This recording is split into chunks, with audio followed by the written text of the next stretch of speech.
Welcome to NarrativeNook audio tales where enchanted stories come to life.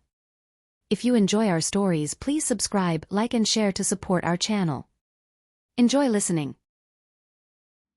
Are you sure your memories are resurfacing?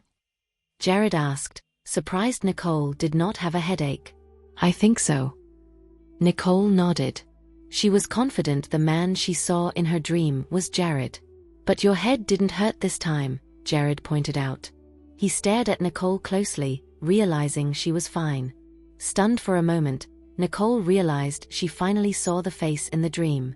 On top of that, she did not get a headache this time. Nicole finally understood Jared's bewilderment. All this while, her dream had been about the time they fell into the water. Jared lost consciousness, and Nicole tried to save him. However, she ultimately exhausted herself and sank back into the water. This resulted in Nicole's amnesia and her 5-year disappearance. Nicole had yet to recover her memories fully, but she understood from this dream that Jared and she were deeply in love, to the extent they would die for one another. Feeling a sense of poignant, Nicole leaned into Jared's embrace. She whispered, maybe Martin's treatment worked. Even though she could not explain why, Nicole was able to figure things out little by little without a headache. She felt like it was a good sign for her to one day regain all her memories. Nicole realized that her dream was actually just remnants of her blurred memories. She believed slowly but surely she would regain her memories and recall everything she went through. Jared fixed his gaze on Nicole. From the dream Nicole described, Jared came to the realization that Nicole was the one who saved him back then. If Nicole had not saved him, she would have never needed to encounter the danger of disappearing and suffering for these 5 years. Tightly hugging Nicole, Jared felt pain deep in his heart. He felt immense pain for her experience those 5 years, and even more pain for her sacrifices for him. Noticing Jared's unusual behavior, Nicole softly called out, "Jared." "Yeah," Jared answered with a slightly muffled voice. Frowning, Nicole was unsure of her gut feeling, but she could feel Jared's sorrow. Nicole wanted to look up to check on Jared, but he held her tight in his embrace. With a sigh, Nicole gave up and wrapped her arms around his waist, comforting him by gently patting his back. Both of them were silent, yet it seemed like they had already spoken 1,000 words. After that, time went back quickly, and 3 days passed in the blink of an eye. San Giotto was peaceful and uneventful. The crowd bustled about and not one person noticed the ones burning out. "Hey Nicole. You and Jared killed 2 birds with 1 stone this time," Lulu said, her eyes shining. She looked excited for the tea. "Someone had to teach them a lesson," Nicole said faintly with a dark expression. "It should have been done a long time ago. We should let them know that we're not easy to mess with," Lulu huffed arrogantly.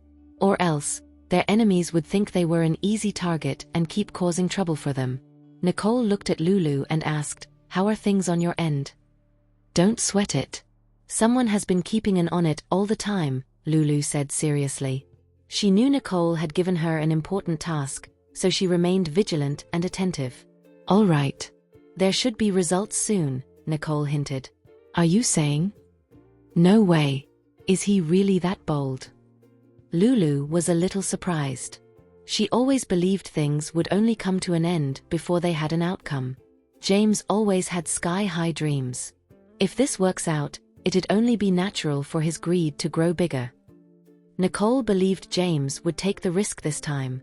Lulu paid more caution and attention after Nicole's hint. "I got it. I'll be more mindful." Nicole chuckled. "Don't get nervous. It's just a guess. If circumstances change, he might not be able to act right away." Confused, Lulu asked, "Will things still change?" If the circumstances changed, Lulu was worried that it would impact their side. Sighing, Nicole said, "Everett claimed to have gotten the investigation results. Grandpa wants us all to head back to the Riddle family manor tonight." On the surface, Jared's plan was a success, and Everett suffered quite a loss. However, Everett had not shown any reaction to this yet. Instead, through Mr. Riddle Sr., he managed to get everyone summoned back to the Riddle family manor. It made Nicole worry. "Well then, you should go and check the situation tonight. But be careful. Everett's a sly guy," Lulu reminded with concern. "Don't worry. I'll be fine. Nicole smirked. Although she did not have all the details, she was certain Everett wanted to stir up trouble. So Nicole wanted to see if Everett had what it takes. Fine. Lulu sighed, disheartened. The supposedly good news was making her less happy now.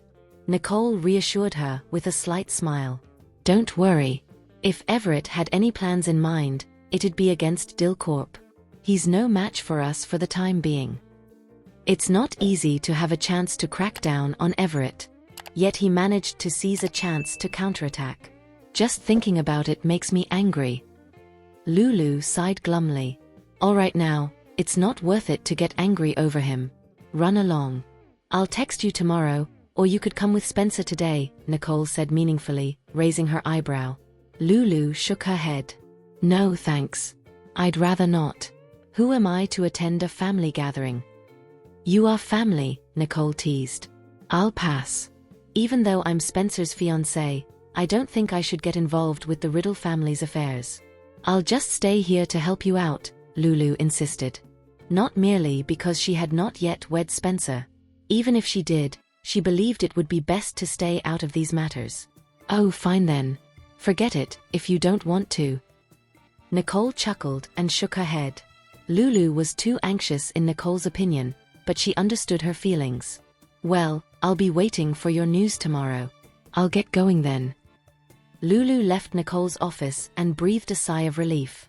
Nicole leaned against her seat and smiled while looking at Lulu. She's still being shy. Time passed swiftly. Before they knew it, night had fallen. All family members arrived at the Riddle family manor one after another. Jared would not attend, so Nicole had him take care of Nolan and Lana. The other family members were here. Nicole, Sean, and Steve got out of a car and entered the Riddle family manor. At a glance, they could see Mr. Riddle Sr. in the main seat. After they greeted him, the three siblings approached Mr. Riddle Sr. together. He has work to do, Nicole explained. Mr. Riddle Sr. did not continue to pursue the matter. Seeing everyone had arrived, he fixed his gaze on Everett and said, "Speak up." Mr. Riddle Sr.'s meaning was clear. With everyone present, he wanted Everett to get to the point. Everett clenched his fist and let go. He then calmly handed a file to Mr. Riddle Sr. Grandpa. These are the investigation results of the two gardeners who were after money and stole the deeds to the Riddle family manor. Mr. Riddle Sr. took the file but did not look at it. It was clear that the so-called evidence shown to him was naturally what they wanted him to see. Grandpa, here are ours. Steve, Preston, and Ella, who had been ordered to investigate, obediently handed over their investigation results. Similarly, Mr. Riddle Sr. did not read it. He asked, "Everett, you had everyone back for this?" "There are other things too," Everett replied, understanding that his grandfather had decided not to pursue the issue of the Riddle family manor's deed. "What is it?" "Go ahead," Mr. Riddle Sr. said faintly. Everett seemed hesitant as he glanced in the direction of Dylan's family before speaking with a solemn tone. "While investigating the gardeners, I stumbled upon another matter." "What is it?" Mr. Riddle Sr.'s eyes narrowed. He could tell that what Everett was about to say was not simple. With that, Everett handed another set of documents to the elder. "Grandpa, take a look at this. It's about the medicine you used before." Everett aggravated his tone, reminding Mr. Riddle Sr. meaningfully. Everyone instantly understood that it was the medicine that almost caused Mr. Riddle Sr.'s death. The old man's expression turned serious as he read the papers in the document. "Dad, what's wrong?" Daniel asked, noticing Mr. Riddle Sr.'s unusual expression. With a snap, Mr. Riddle Sr. threw the paper in his hand in Dylan's face. "You ungrateful brat. What are you talking about, Dad?" Dylan looked dumbfounded as he took the document off his face. Reading the information, Dylan dropped the papers to the ground in shock. He shook his head aggressively. "No, it wasn't me. Someone must have framed me." "Dylan, the evidence is all there. Your denial now only shows how guilty you are," Everett mocked. "You're the one handing over the evidence. You must be the one framing me." Dylan shouted in distress. This was something Dylan would never admit to doing. This was patricide. He was not that insane. Regardless, it's evidence. Whoever had brought this forward doesn't matter. After all, the police rely on evidence too, Everett justified. The evidence would not be dismissed just because Everett was the informer. Why you? Dylan was choked with rage. His face turned purple as he said, I didn't do it anyway. Don't you dare blame this on me. Since you claim the police rely on evidence, then we shall go to the police. Let them be the ones to investigate this thoroughly. Dylan was never taking the blame, or else his life would turn miserable from now on. He might lose everything. What do you think, Grandpa? Everett stopped arguing with Dylan and looked at Mr. Riddle Sr., waiting for his decision. Mr. Riddle Sr. fell silent. Although he got worked up just now, he still had to calm down and consider the Riddle family's situation. Getting the police involved would only result in this matter being spread out to the public. If such a family scandal were leaked out, it would be hard for the Riddle family to maintain their reputation in San Joto. After careful contemplation, Mr. Riddle Sr. turned to Dylan and ordered coldly, from now on, Dylan's family has nothing to do with the Riddle family. Leave now. You are not allowed to step foot into the Riddle family business again. Wait, Dad. Hear me out. I really didn't do it. Dylan's distress escalated. His eyes were full of panic as he tried to explain. With the evidence before him, Mr. Riddle Sr. had no interest in Dylan's explanation. He turned to the house butler. Get them out of here and make sure they never set foot in this house again. Yes, sir. The house butler approached Dylan. Dylan, it's best you leave now. I'm not leaving. It wasn't me. Why should I be kicked out of the Riddle family? Dylan toughened up. If he was kicked out now, he would lose all ties to the Riddle family. Grandpa, perhaps we could investigate this further. Dad would never do such a thing, Rain said, growing anxious. If they were cut off, Rain would never inherit the Riddle family in the future. Karen lashed out. Dad, how could you just make us leave indiscriminately? We're not the only ones who were eager to claim the shares back then. You can't solely blame our family. That's right, Dad. Damien was the one who recommended the doctor. He can't just be ruled out from suspicion when the doctor makes a mistake. You can't just single me out. Dylan seemed to catch a lifeline and pointed his accusation toward Damien. Dylan, don't go crazy and target anyone you see.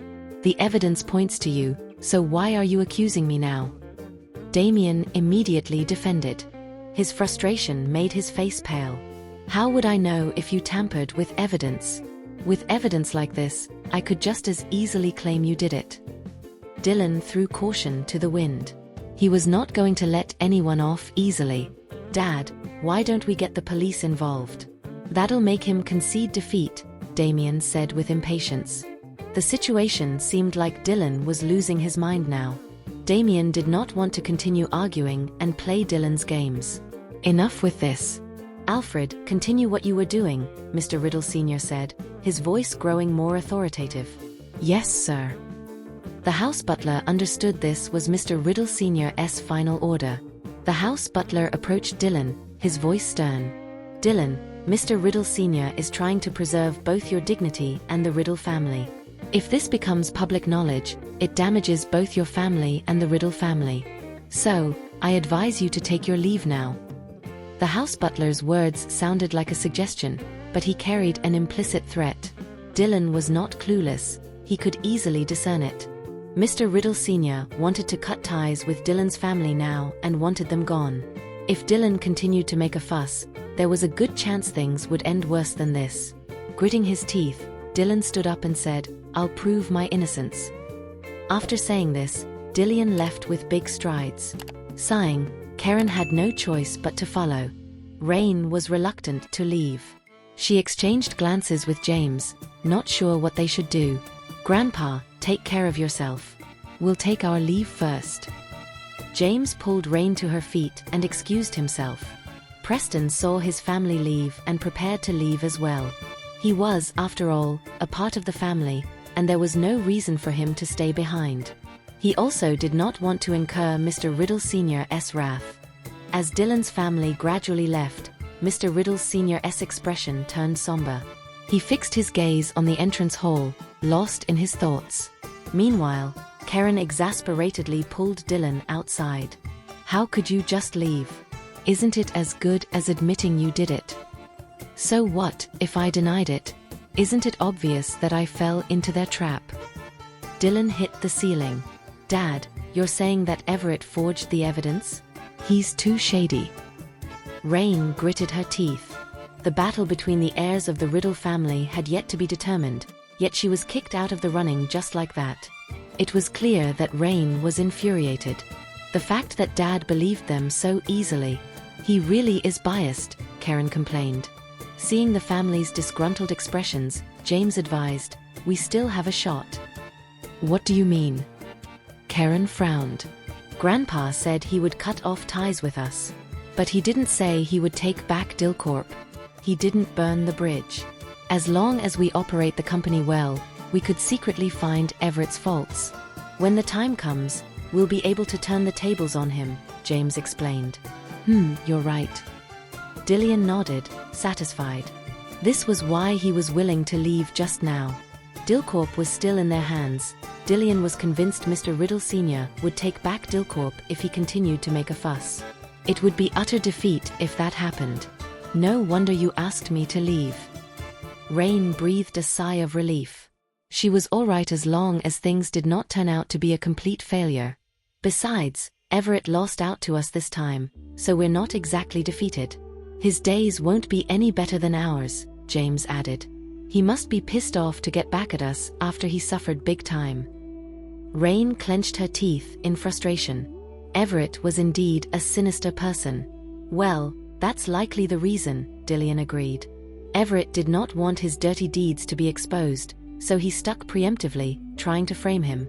Everett wanted to kill two birds with one stone. He wanted to cover up his desire to take over Dillcorp and tear Dylan's family away from the Riddle family. It was a cunning scheme. However, Dylan was not a pushover. Since Everett wanted to play the game, Dylan was determined to show him who would come out on top. The few people calmed down and regained their composure. Dylan swept an unsatisfied glance at Preston and warned, you better stay away from Nicole. Or else, you'll regret it in the future. It's not like I'm involved in the company's management. Preston shrugged his shoulders. His interaction with others did not matter since his interest did not clash with anyone else's, whether it was the company's or his own interest. He could just do as he pleased since he was not interested in anything else. Watching Preston leave, Dylan felt even more frustrated. How did I end up with this bastard son? He's not even as helpful as James. Dad, let's go back first. We have to think for the long run, James persuaded. Yeah, let's go, Dylan agreed. He was not as angry, with a new goal in mind. Meanwhile, the atmosphere in the Riddle family manor carried a slight tension after Dylan's family was kicked out. The people in the room seemed somewhat stifled on the surface, yet there was a faint aura of ease. Deep down, Everett was secretly delighted. He could not help but feel triumphant. Dylan's family dared to obstruct me and cause me great loss? I'd never let them have the last laugh. Everett thought of all his painstaking arrangements. He believed he could take over Dillcorp. But in the end, he ended up with a company laden with massive debts and unpaid liabilities. He was so angry at the result. Dylan's family was truly cunning, and Everett could only blame himself for being careless. No matter what, I can't suffer with this dumbass. Each time he provokes me, he'll get it from me. Aside from this messy inheritance issue, since neither one of us are willing to budge, he can go to hell with it. Everett. A voice called out. Everett raised his head. He blinked at the person. What's on your mind? I called you so many times, Mr. Riddle Sr. asked in a worried voice. Oh, I was just thinking about Uncle Dylan's matter. Everett shook his head, feeling annoyed. Mr. Riddle Sr. looked at Everett blankly. That is final. We're not going to discuss it anymore. Okay, Everett agreed obediently. Mr. Riddle Sr. did not want to speak anymore, so he ushered everyone to eat. All right, let's eat. Dexter suddenly spoke up. Dad, we're going to head back first. Please take good care of your health. Mr. Riddle Sr. thought to himself, yeah, what did I expect after being plotted against by my own blood? Disappointing. Mr. Riddle Sr. kept his face straight after discovering that his son, Dylan, was going the extra mile to ensure that he gets all the inheritance. Okay, replied Mr. Riddle Sr. Emma gave Gloria a look before turning around to leave with Dexter. Ella waved at Nicole as he left. Nicole, I'll go with you to the company tomorrow. Mr. Riddle Sr. gave an odd look to Ella. Ella scratched the back of his head awkwardly, but smiled. Grandpa, please take care of yourself. I'm going to go now. Mr. Riddle Sr. snorted. Ella gave Mr. Riddle Sr. a smile before leaving with Emery. Mr. Riddle Sr. did not think too much into context as he did not have a good impression of Dylan's family. Daniel's entire family did not budge, and neither did Damien. Mr. Riddle Sr. frowned. Is something the matter? No, we just want to spend time with you, Dad, replied Damien. Mr. Riddle Sr. shooed at them. There's no need for you to spend time with me. This place is no longer in my hands. He stood up and shooed Damien away. Damien was shocked. He bit his lip and promised, Dad, don't worry about it. I'm sure I can find those 2 gardeners and get our family manor back. I'll be glad if you could stop thinking about it, said Mr. Riddle Sr. However, Damien could not sit still. Agitated, he said in a rushed voice, We'll leave first. Mr. Riddle Sr. could tell that Damien was eager to find the evidence to prove that the gardeners had stolen it. However, Damien's determination to make an excuse to leave had aroused Mr. Riddle Sr.'s suspicions. Did Damien have something to do with the theft? Damien gritted his teeth and glared at Daniel before he left with Miley and Everett in tow. In a low voice, Nicole asked, Grandpa, is something a matter that you called us to stay behind for? Mr. Riddle Sr.'s expression softened up as he saw Nicole's face. I think you're all aware of Everett's plans. Dylan's family had gotten quite sneaky, don't you think? We know. Is there something you want to assign us to do? Sean asked with a serious expression. It was evident that Mr. Riddle Sr. had shown his dissatisfaction with Damien and Dylan. This idea of splitting the family inheritance was initially brought up by Nicole, but right now everyone's coming at each other's throats. What's more of a problem right now is that it's going to be a huge problem for us, said Mr. Riddle Sr. Yeah. Don't worry, Grandpa. We know what to do. Sean nodded. Mr. Riddle Sr. did not want the Riddle family to burn down in flames. Naturally, protecting their family name was of utmost priority. Mr. Riddle Sr. was relieved. That's good. Daniel looked at the stack of documents Everett had brought over. Dad, can you tell us what's really going on? Why is Dylan? Mr. Riddle Sr.'s expression hardened. His eyes narrowed, and there was a hint of pain in his eyes. It's not important anymore. Every time this topic was brought up, it was like daggers piercing through Mr. Riddle Sr.'s heart repeatedly. Daniel noticed that Mr. Riddle Sr. was reluctant to go on with the conversation. Daniel, let's head home so he can rest, said Gloria in a low voice. Gloria knew that Mr. Riddle Sr. wanted time alone. Daniel sighed. All right. Daniel was worried, but at the same time, he knew he had to give Mr. Riddle Sr. some time. Grandpa, we'll take care of it. Don't worry, reassured Steve with a serious expression. Mr. Riddle Sr. looked at everyone. Okay, don't worry about me and go home. Nicole picked up the dropped documents from the floor. Grandpa, there are a lot of things happening recently, but don't worry too much, okay?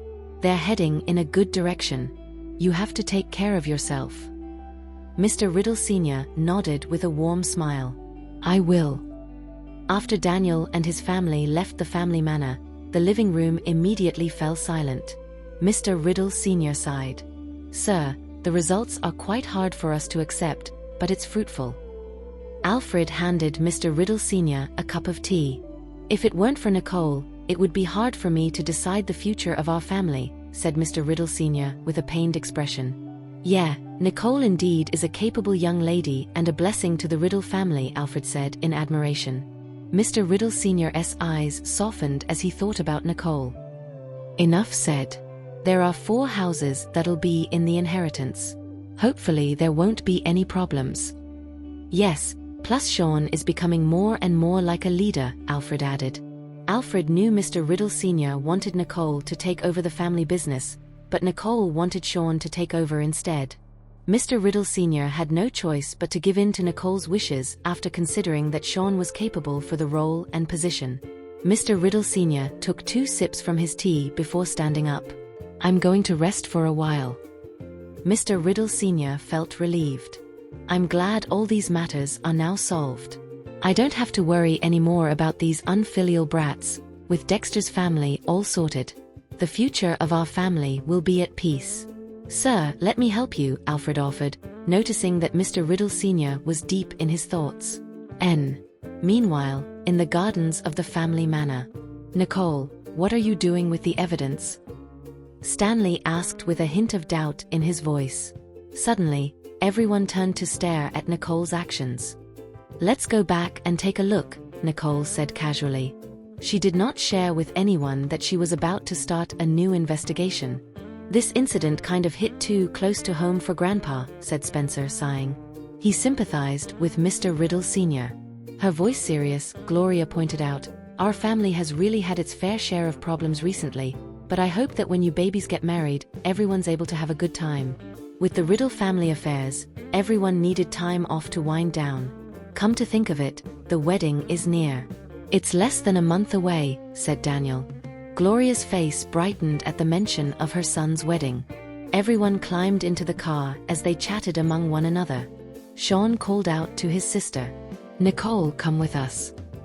"Okay." Nicole had a hunch that Sean called her over, probably because he had something that he wanted to discuss with her. Nicole went along and climbed onto his car. "We come together, we leave together." Steve followed Nicole and climbed into the same car as his siblings. Smiling, Nicole teased Steve, "You might as well say what you want is to listen in, instead of beating around the bush." Steve shrugged. "You both will tell me in the end."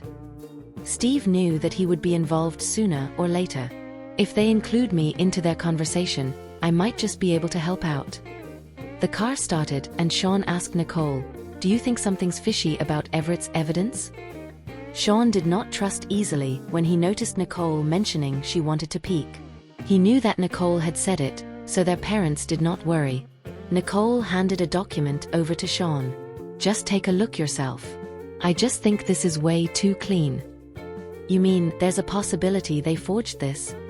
asked Steve. Nicole frowned, whispering, "I can't exactly confirm this, but I think it's a little odd." Sean handed the document back to Nicole. "Well, you have your reasons to be suspicious. Maybe Everett wants to take revenge on Dylan." Nicole nodded in understanding. "I think it's a possibility, since Everett suffered quite a huge loss."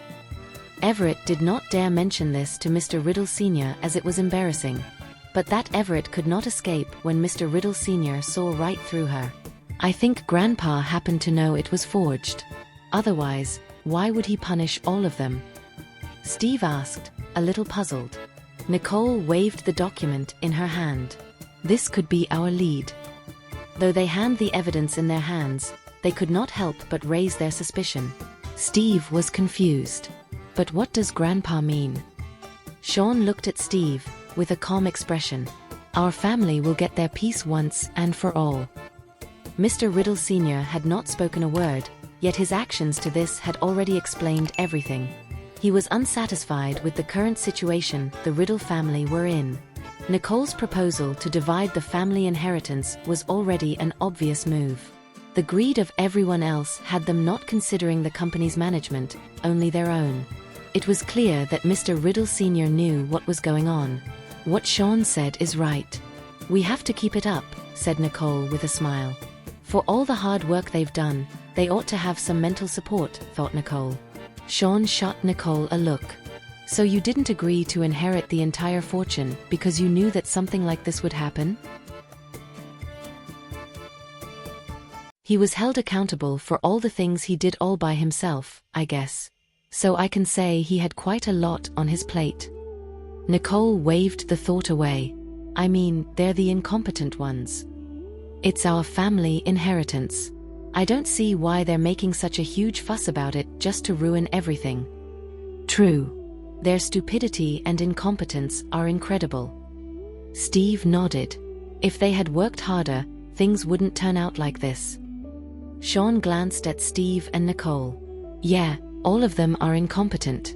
Only I am competent enough. Sean, we're going to help you out, Steve said, with a smile. You should learn how to manage a company. I think you can practice with Dillcorp when I hand it over to you, said Sean indifferently. You aren't serious about that, are you? Steve had been under Sean's wings since he joined the Riddle Corporation. He had minimal experience of how to run a company. Preston will be there too. We can't have him idling around, Sean said, as he started planning ahead to try and troubleshoot the problem. Nicole could not help but smirk to herself as she watched Steve and Sean already starting to make plans for the company's future. Her eyes moved to the piece of document and she stared at it for a while. At the Riddle residence's living room, Gloria was checking if everyone had returned home. If you have nothing else to do, please head upstairs and go to bed. We've all had a long day. Stanley and Spencer both went upstairs obediently. Daniel glanced at Nicole. Have you guys discussed what to do? Nicole nodded her head. Dad, don't worry. We know how to handle it. There are still things that Uncle Damien and Dylan have yet to settle, but we'll do it according to what Grandpa has instructed you guys to do, said Daniel, sounding helpless. Daniel was still stunned at the news. He had not foreseen it coming. Chills went down his spine as he thought about Damien and Dylan. Nicole saw that her father's complexion was quite pale. Mom, Dad, I think you guys should rest. Please leave the rest to us.